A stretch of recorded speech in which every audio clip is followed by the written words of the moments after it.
पहिला यता हो कि कता हो दर्शन यता हो पहिला यता हो न त पहिला यता हो माइधान माइ पोखरी पूजाको लागि त अनि पूजाको लागि के लिनुपर्ने केही पनि हामीले बोकेको थियौँ त्यतिकै ढोग्न मिलेन मिल्छ यहाँ कहिले कहिले हो लाग्ने एकादशी हो अस्तिको अनि यहाँको विशेषता चाहिँ के यहाँ भनेको नवदुर्गाको पूजा हुन्छ नवदुर्गाको नौकुना छन् नौकुना छन् हजुर त्यसमा सुरुको द्वार चाहिँ हो ए सुरुको द्वार यो त्यसको चाहिँ यसरी यसरी जाने यसो दाहिने पारेर ए दाहिने ए मन्दिर छ माथि माथि मन्दिर छ शिव मन्दिर छ शिव मन्दिर भनेपछि यहाँ नवदुर्गाको वेलकम टु माई पोखरी ए शक्तिपीठ हो तपाईँको तटमा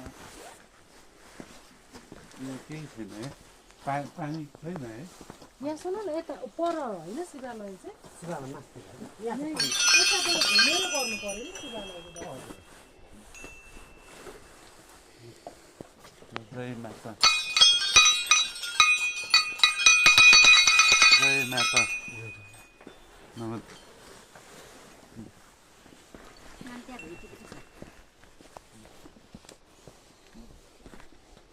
माता ल कल्याण होस् सबैको सधैँ जय होस् कहाँबाट आउनुभएको भाइहरू हामी सुनसरीबाट हजुर हजुर जुम्काबाट र सर्टकटमा तपाईँ मन्त्र पढिदिनु त छ तपाईँसँग अक्षता पानी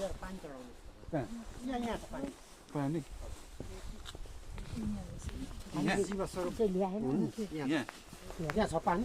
छैन ल्याउनु पर्यो यही पोखरी हजुर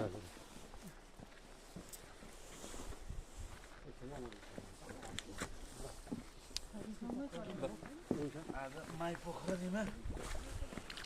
ओम नमो भगवते वासुदेवाय ओम नमो भगवते वासुदेवाय ओम नमो भगवते वासुदेवाय मनोकामना पुरा होस् यता आउनुहोस् ल तपाईँ यसो दाहिने पारेर आएर त्यहाँ माथि लगाइदिनु